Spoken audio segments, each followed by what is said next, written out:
Thank you very much. It's a pleasure to be here. The research that I'll be reporting here is joint with Tapan Mitra, Cornell University, and Gerhard Sawyer at the University of Vienna. And along the way, I'm going to simplify the exposition as far as possible, because we were instructed to do so.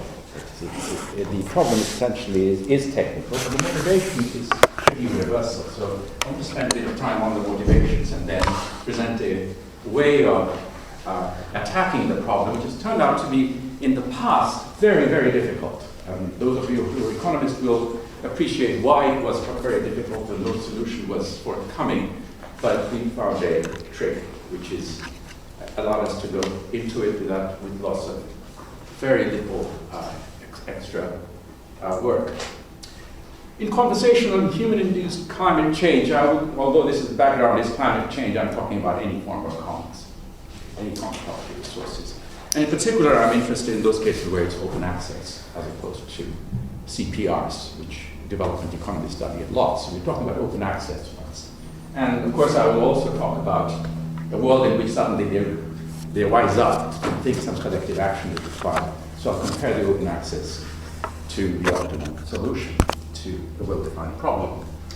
Now, one of the things that often crop up is the view that, at least I've heard expressed, that we don't care about the future. Otherwise, why aren't we doing anything about the climate change? And many philosophical writers have taken that position, that is somehow we're myopic. I've never believed that argument. I've never found it convincing because that argument was never used until climate change entered our consciousness. We can say 50 years ago, most of you weren't here, but I was. And 50 years ago, nobody said we were myopic. I mean, some economists did, but that was a different point. I think the issue really is to do with the fact that it's a commons. Even if you're not myopic, you could be as concerned about the future as any, but if it's commons, you might be taking more out of it. And that's the line that I'll be taking. Okay? Now, there are three intuitions that are related to this, and I want to work through them. There is a presumption in environmental and resource economics that the reason humanity needs a climate compact is that under current property rights regimes, the atmosphere remains pretty good. Among other things, the atmosphere is a sink into which we freely deposit our carbon. Our behavior is myopic, even if not our preferences. That's the point. Okay.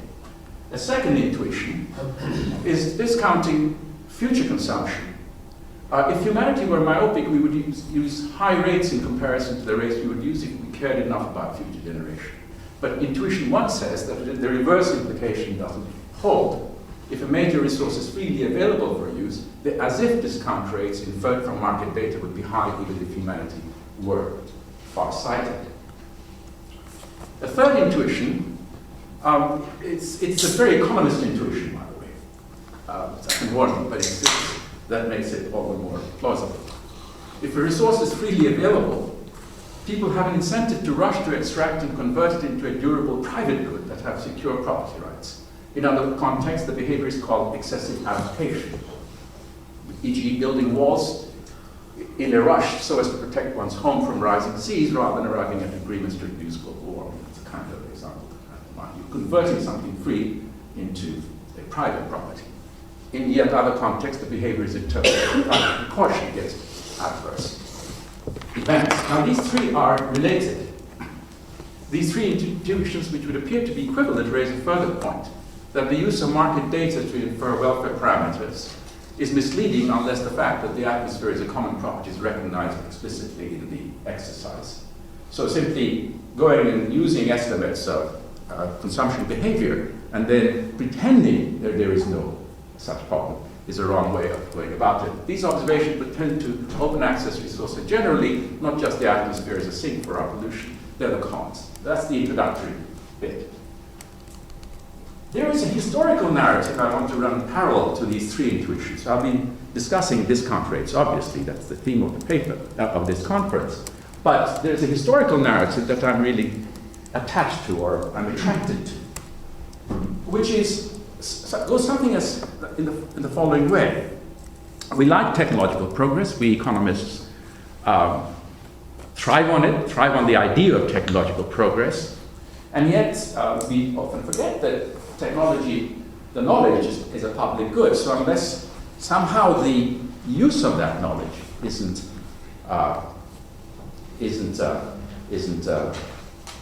I would say regulated, but it isn't looked at, if you like, critically.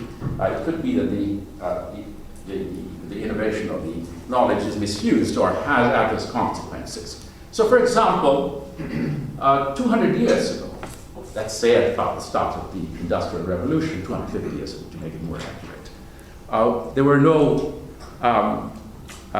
chainsaws, and there were no massive vessels with power in order to be able to dredge the bottom of the sea. Now we do, and we often intuitively think that it is the presence of these cost-saving devices which may have something to do with the commons problem, the intuitive sense of the commons problem. And I want to talk about that as well. And there's a second historical narrative, which is to do with population. In fact, the model I'm going to set up for you, you'll see extraction cost, for which read mining costs and so forth, or going into the Amazon with bulldozers and chainsaws and so forth. That's going to be the metaphor. The extraction cost is my metaphor here. And population size play very interesting parallel roles, and I'll bring that to bear. In other words, the bottom line is that the theory that I'll be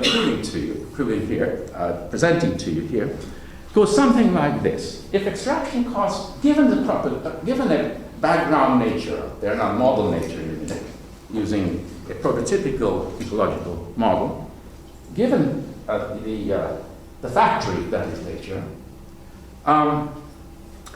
if given its productivity, natural productivity, if extraction costs are high and or population is small, then the commons don't matter. It doesn't matter what property rights you have. It's the shadow price of the commons is zero. Even if you're optimally managing it, you would do the same thing as in free open access. The difficulties arise for society is when extraction costs become small, relatively, other things being equal, or population rises. Now that seems, the first part of it is not trivial, because it's not obvious why it should be free. If somebody says, well, open access doesn't matter, institutions don't matter, you would think I'm mad, but the model will tell you why, and it'll identify the situations where it works. Okay, so this is the model I have is to pull these 5 intuitions together. So let me begin with the ecological model. So I'm thinking of a stock of size x, that's a stock, not a flow, at time t, and this is a quadratic function known as the RK model in ecology. The idea here is this. Those of you who are you all familiar with this, right? Yes? So I won't bother. Oh, you are not? Okay. I don't think we can expect all of it. No, that's fine. That's fine. I just wanted to check. Yeah. Yeah. So the idea here is something like this.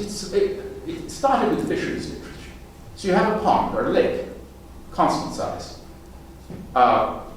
provides a constant flow of nutrients for fish. When the size of fish is very small, x is low, very small, then it's like an infinite pond. So the fish replicate exponentially. That's the Rx bit. That's the exponential growth. But as the size increases, there's crowding effect. Per fish, there is less nutrient.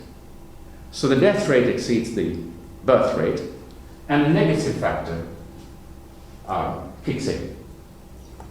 And if it's left unmolested, the fisheries will tend to a stable equilibrium, the constant size. You can introduce noise into the system, and of course that's been done by ecologists. That's not interesting for our purposes. Okay? Quadratic is the simplest case to look at, so how do I get through all these net? Here we go. Oh, this is very faint, isn't it? Is there can you see this? Are you sure? Okay, not being polite or anything like that. So the growth function, this is the growth function. dx dt is Rx minus Rx squared upon K.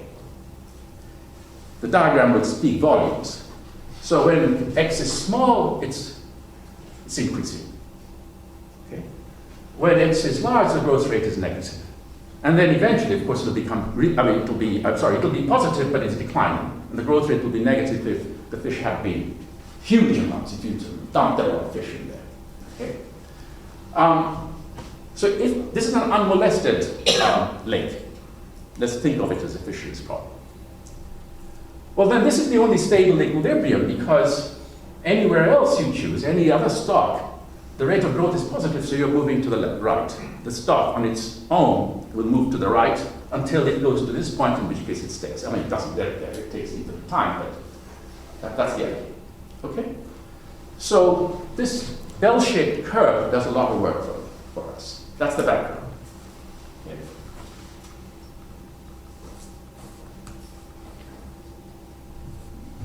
By the way, those of you, since you are interested in ecological problems, you better mug up that diagram. That's really key.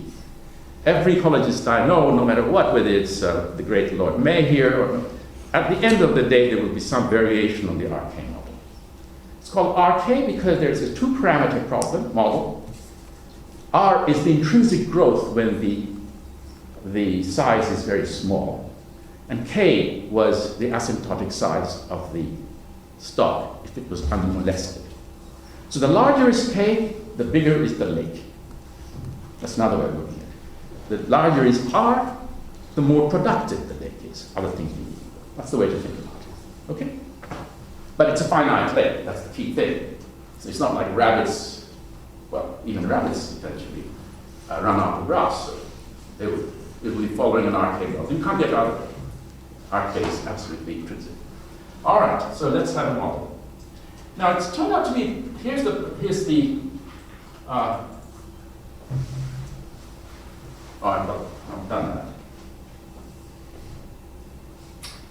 I'm going to be thinking now of a world in which people are, I'm going to be assuming throughout people are identical, all the extractors are identical. Why do I do that? Because none of the arguments, the intuitions, depended on whether people were heterogeneous or not. So it's a bogus realism to introduce heterogeneity. What if supposing people are identical? Unit cost of harvesting, I'm going to be supposing is alpha, which is positive. Alpha is going to be a key parameter which I'll vary as I go along. As I said, extraction costs matter. All right? Storage XC2 is taken to be prohibitively expensive. It's an amazingly boring problem to solve. If you can take the stuff and then store it. I mean, it's just pathetically boring, so let's make it infinitely expensive.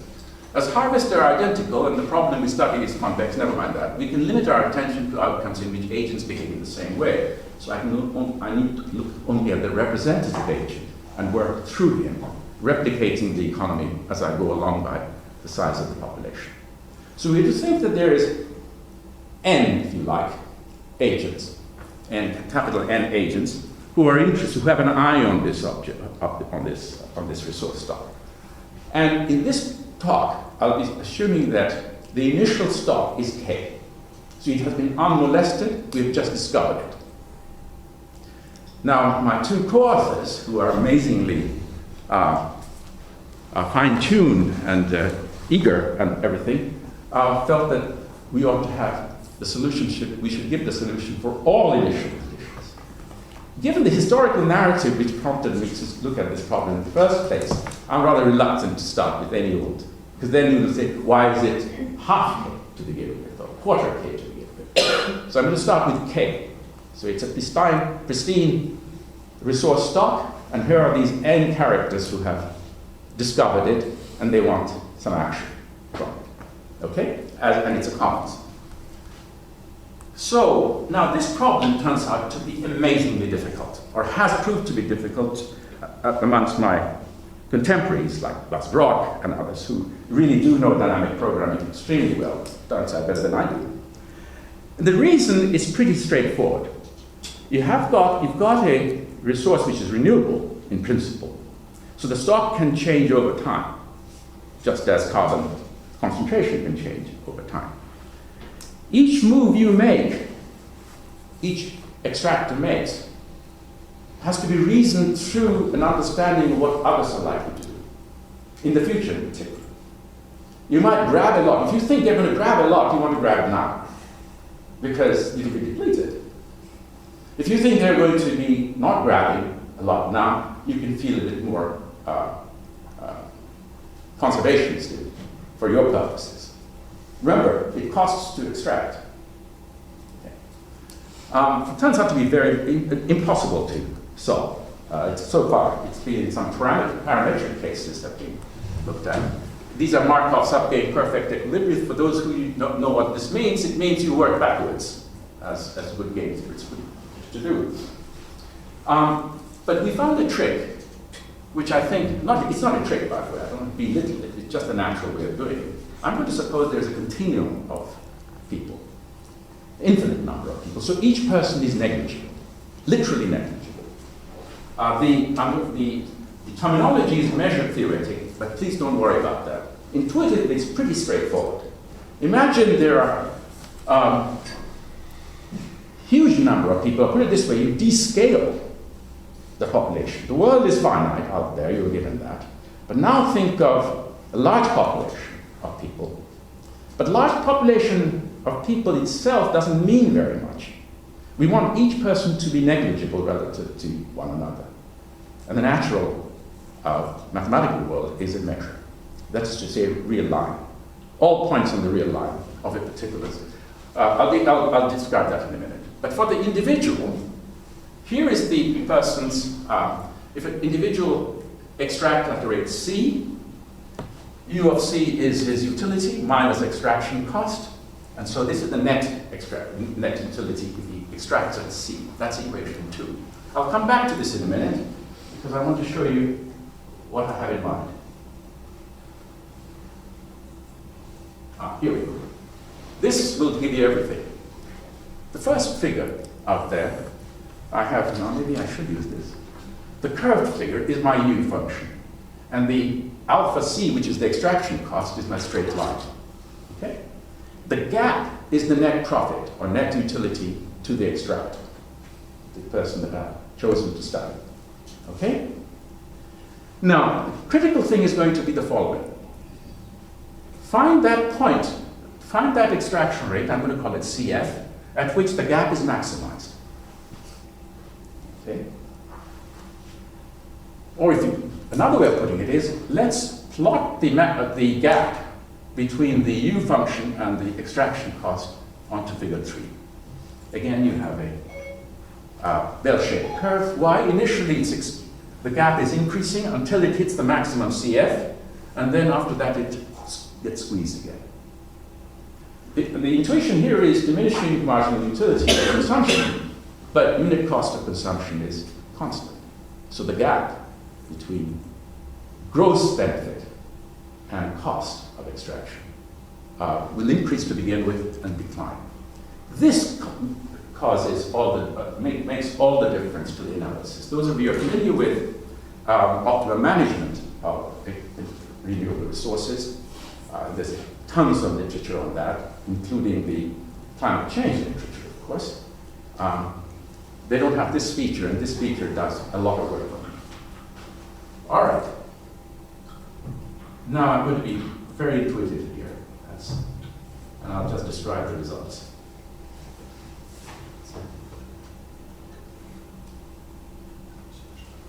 Now this U, I'd like you to think of it, it's a simple example of U with the power function. C times beta, beta is less than 1, greater than 0.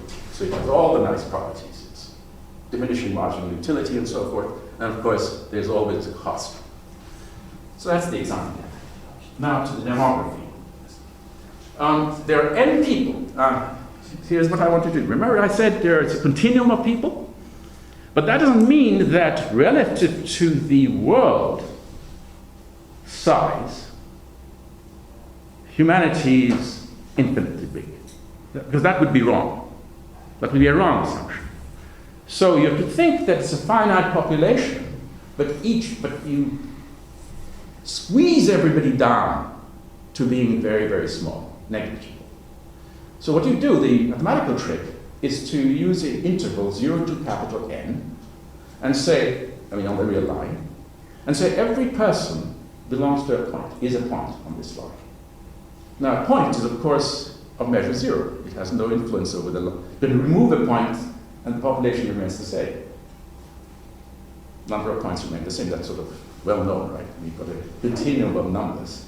If you just take one, the cardinality doesn't change at all. You can keep on taking as many as you like, the cardinality doesn't change. So that makes precise the fact that the assumption that people are negligible relative to one another and relative to the Earth. But the total population is not negligible nor small relative to the Earth. It's of the same size. And what I will be doing often is to change n, parameter n, to pick up historical narrative 2, which is populations increase may have something to do with the fact that we're in trouble, whereas we were not in trouble 500 years ago. Okay? So this is it. This is my dynamics. This is the equation on which everything is built.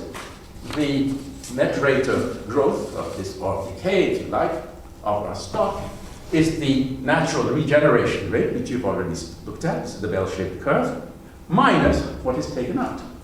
And what's taken out is n times each person's removal. Okay? That's the setup. Those of you who know some measure theory, I've got this is, the population is a measure of n. Okay? All right. Now that's pretty straightforward. Now look at the unmanaged common.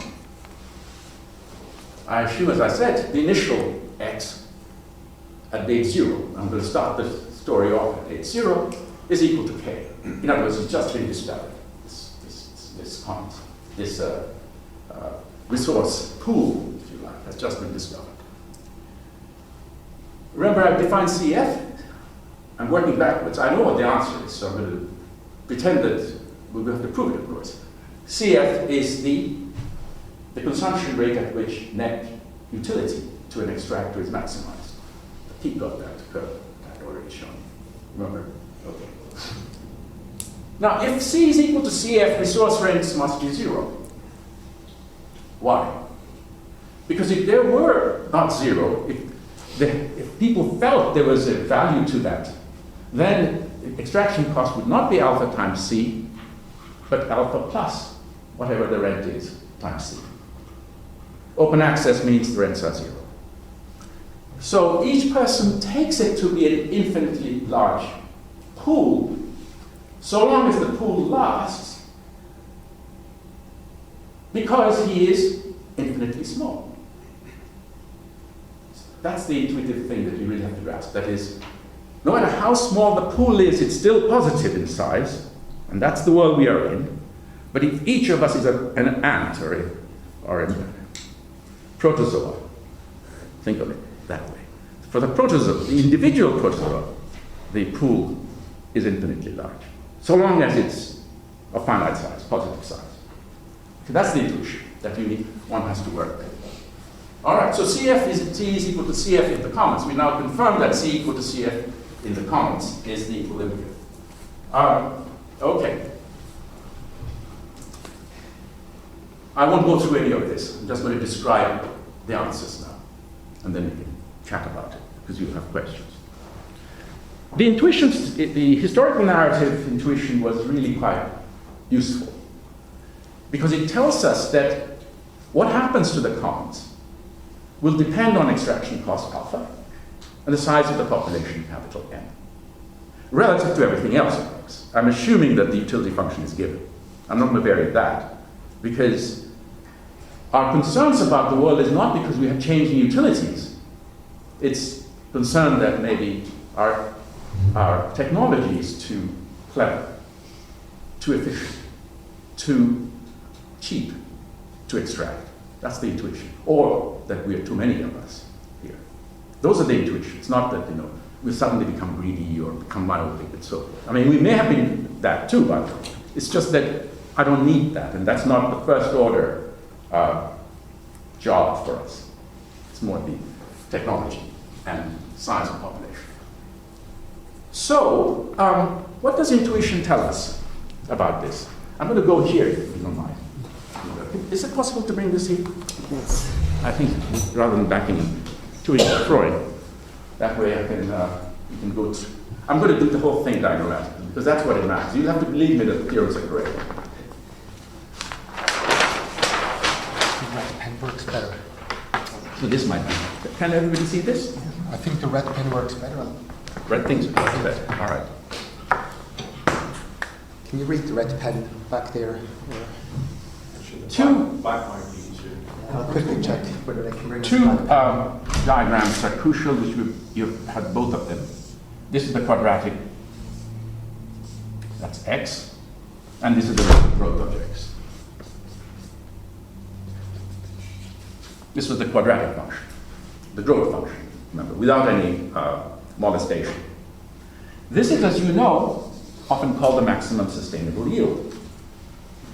That is, if the stock were to be here, and the extractors extracted at that rate, then all would be okay, it'll stay there. Why? Because the rate of growth annually is this much. This is the yield of the commons, and that yield is being taken away. That's why it's called maximum sustainable yield. Any other value of x, and the sustainable yield would be lower, either way. Okay? Now, remember CF. CF comes from the demand side, if you like. CF is the point at which this is C. This is the individual C.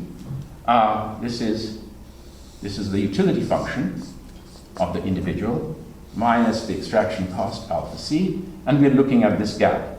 And imagine that's my CF, point at which the gap is maximized. Okay? Maybe this is better, but Is that all right? Now, n times that would be the total amount that would be extracted by the extractors if each person was maximizing his net gains. So the trick is to see how that compares with maximum sustainable yield. Intuition says that that's how they should be related. Now, remember, CF depends not only on the parameters of the utility function, it depends on alpha. The higher, this is the thing intuitively to get absolutely clear. The lower the alpha, the flatter the alpha C curve. So the gap increases and the CF increases. So CF is monotonically declining with alpha. The larger is alpha, the smaller is CF. Absolutely right and proper. The damn thing is very costly to get. You're not going to get much out of it, even if you maximize. Okay? So keep alpha fixed. If n is large, NCF is large. So now you can see where population comes in. Population and alpha, n and alpha work in the same way, but in reverse, with reverse implication. The larger is alpha, the better the prospects of the commons, because the larger is alpha, this CF is small. It gets shrunk because your alpha is moving this way. All right? By the same token, the larger is n, NCF is large, becomes larger. And we want to compare NCF with the MSY. And we are starting the economy off at this point. Okay, remember. So now you have the intuition. Here's the theory. You can prove, I'm going to be making one mild assumption, literally mild, that to observe other people requires a small cost. I'll explain to those of you economists as to why it's a good assumption to make. You see, this is a dynamic game. It depends on, what you do depends on what others do and what you expect others to do. What you do today depends on your entire expectation of the future. That's what makes it damn difficult. But, and we look for an equilibrium of this in the sense of Nash, but we do it more kosher than Nash. We work backwards. We want it to be sub-imperfect. That is, as we move through time, we would not undo what we thought we would do. It has to be time consistent in that sense. The only trick here is, what do the people base their action on? Of course, it's entire future. I'm going to make the assumption that each person, to observe what others are doing, Or maybe I could skip that actually, forget it. Those of you who don't know what Markov is, it won't matter. But it enables me to show that Markov is the only thing that's available. Because somebody could say, well, Markov means it depends only on current stocks. What I do now depends only on what there is. I don't have to worry about what happened in the past, how we got here. History won't matter. That's the Markov assumption. All right, so I'm looking at Markov equilibrium. And it turns out, here's the theorem. It says that if CF is less than this, now, when I say CF is less than this, it's the same as what I've been describing at great length. That is, the total amount that's taken by n people, if each is maximizing that gap, is less than MSI. That's what this means. And I've written it in a form where you can see that K and N and R, and we know CF is monotonically declining with alpha. The larger is alpha, the smaller is CF.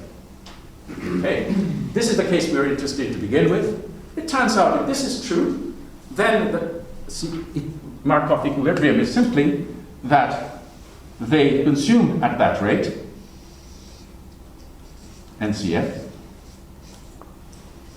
right from the word go. It's constant. That's all they do. CF being less means alpha is large, or n is small. And that's the historical case. This is before the Industrial Revolution. Think of it that way. Okay? Everybody takes this much, but that's okay. It's sustainable. And they have no reason, so that's a theorem. So you have to take it from me. That's the result. Social discount rate, if you were to look at the market data, I need some intertemporal story. So here is what I'll be doing. I'm going to skip this now and go to here. I'm going to be supposing that I should have done this, sorry. Each person chooses C so as to maximize the integral of his net benefits over time at a discount rate minus of delta. The delta I'm using here could be interpreted as nuclear holocaust risk. That's all. A exogenous risk, which is you're using to discount your future payoffs. So that's the setup. Each person is maximizing 0 to infinity of the net utility of extraction. And the Markov equilibrium that I've just now mentioned is this feature, so long as NCF is less than MSI. That's the theorem. What happens if the other case? That's the case we've just gone through. Suppose CF is greater than RK. That is, this NCH is greater than MSI. So now we're in a world, I make now precise what we mean by low cost of extraction and overpopulation relative to the problem we're thinking about. Because the model is telling me what you mean by critical value of extraction cost. In this case, of course, you can imagine it's not sustainable because if they all choose the NCF, then the total amount exceeds this. So it's going to, the resource is going to disappear. And the theorem is that that's exactly what happens. That is, each person in the commons chooses CF, total is NCF, exceeds this, and so in finite time, the resource is exhausted. Remember, they were discounting at rate delta the future? Not future consumption, but future. But so long as there is positive harvesting, it's constant in both the cases that we've studied, no matter whether extraction cost is low or high. The discount rate that you will observe in the market will coincide with the optimal discount rate. That you will observe will be delta, because consumption is constant. In this second case, of course, in finite time, the resource gets exhausted.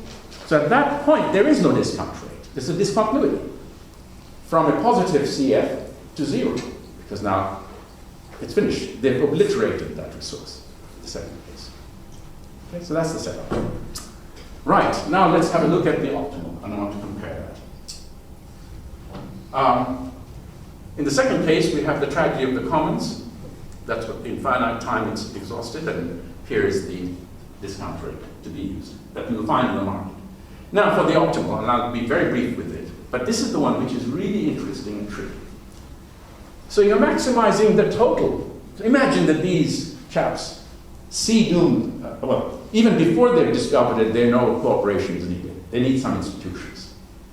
So they create an institution whereby they agree, unlike Paris, they have not only an agreement, but a way of enforcing the agreement.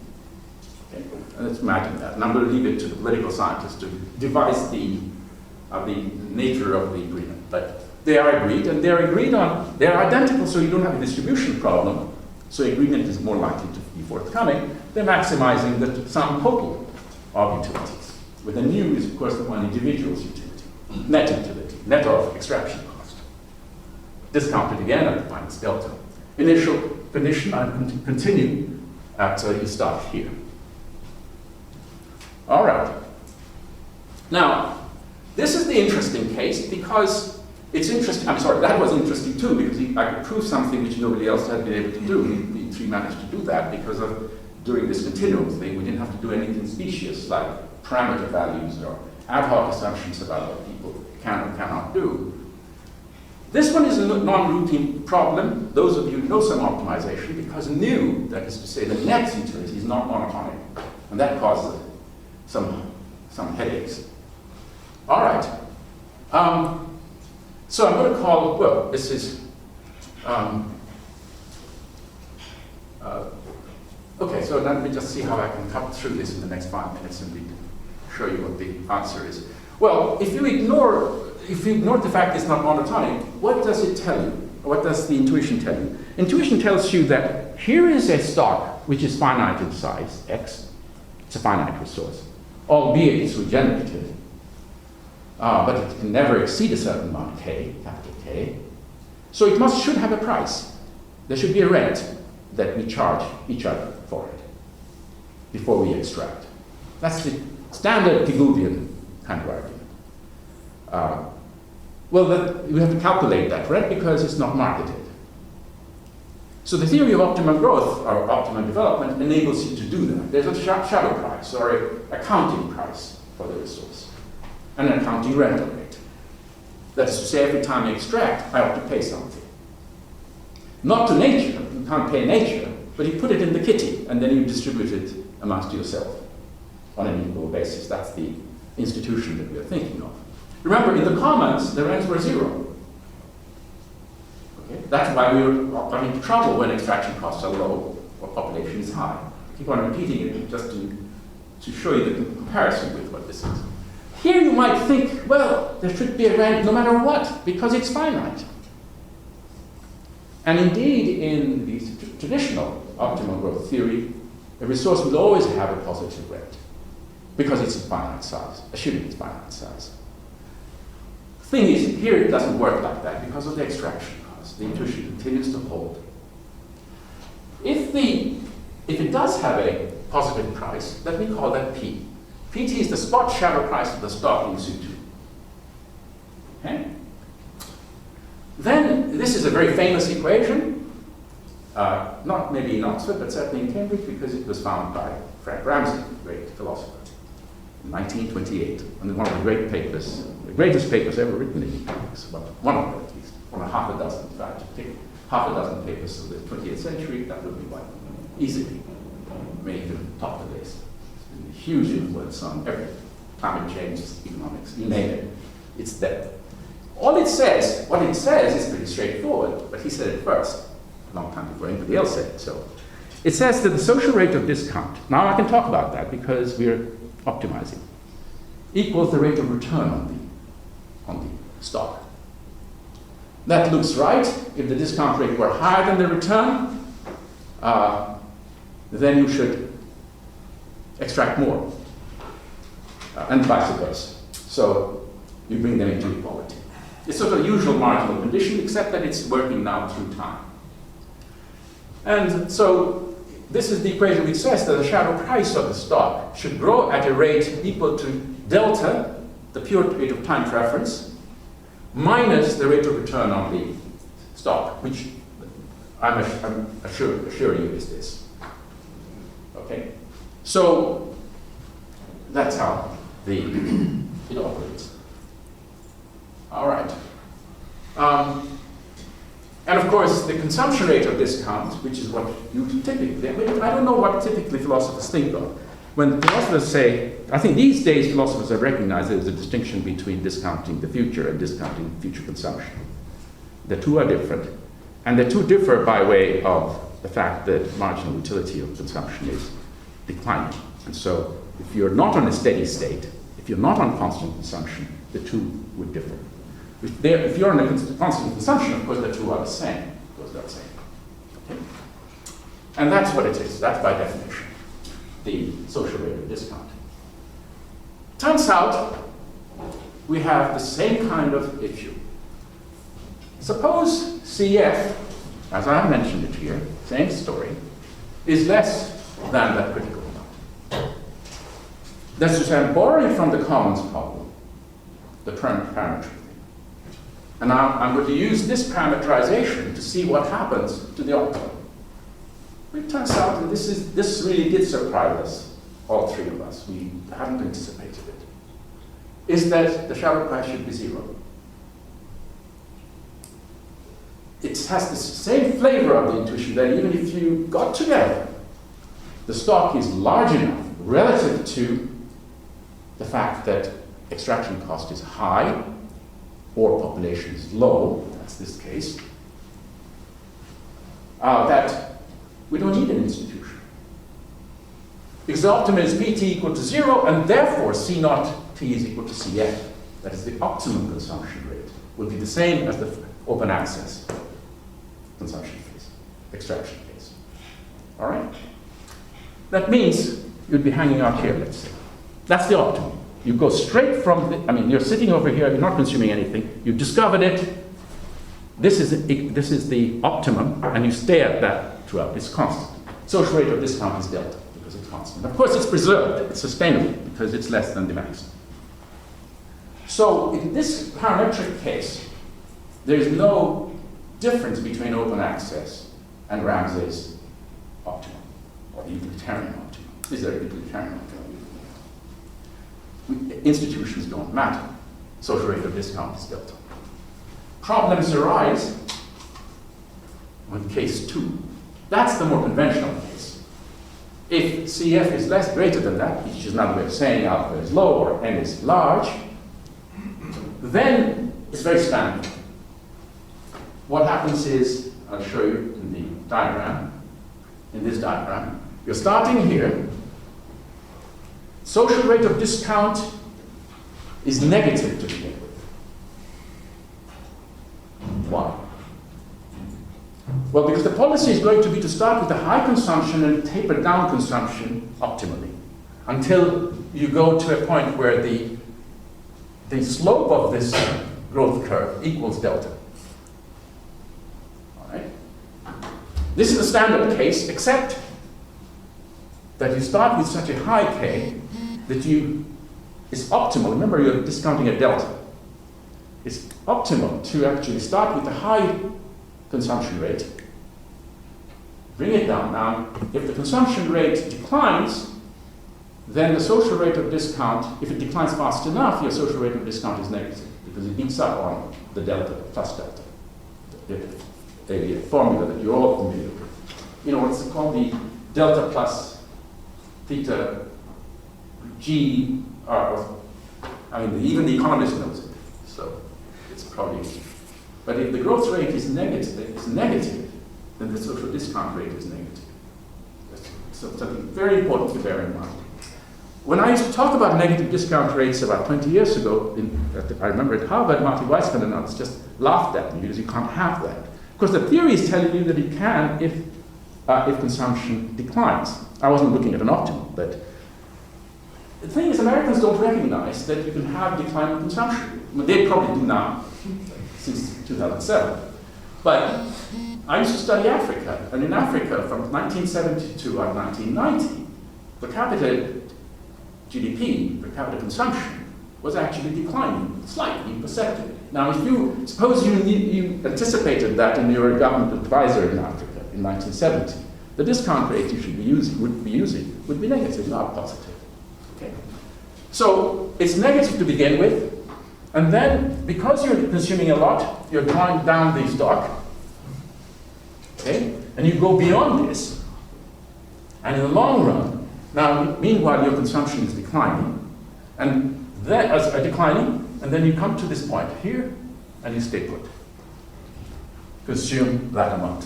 When I say you, I mean N times the per capita consumption will be that high. So here's one case. This case, the two results are very different. Here, in the optimum, the resource stock is preserved throughout. Whereas, remember, in this same case, in the commons, it would be exhausted in finite time. So if you want to conclude and say that here's what the moral seems to be the following. You start a world before the Industrial Revolution, let us say, just to make it slightly jazzy. The initial stock is high, extraction cost is high, population is low. It's a commons, no problem. Now imagine, now use your imagination and ask yourself, suppose alpha, the extraction cost, keeps slowly declines. Then of course CF increases. So you're slowly moving up here, like that. The way to make this very clear is to say that alpha declines at a rate slower than the rate at which the commons can adjust. In which case, this keeps on increasing, and then bang, in finite time it's gone. If you want to do the optimal thing, optimization, initially, optimum consumption is low. Extraction cost keeps on rising until you get to the switching point, and then you target it to here. But you preserve it. You preserve it because without it, you suffer enormous amount of utility loss. I'm supposing that the marginal utility of consumption when consumption is zero, isn't it? So we keep. But that mathematical trick of keeping consumption positive always, which is something rancid products, doesn't work in the case of the commons. Same utility functions, but the outcomes are very different. You can say that you could make the same kind of comparative statics by shifting capital N. If N were small, alpha remains the same. If N keeps on increasing, of course, the gap increases. And you tell the story in the same way. And of course, if alpha declines and N increases, which is what we've been experiencing, you get a double whammy. So the commons are in jeopardy as a result. Okay? That's it. But these things can be proved, and I sent you the notes. My co-authors actually wanted to solve it for every initial. And that sort of made it's very complicated. I'm going to try and persuade them that the paper should be with this one extreme case because it has a historical footprint.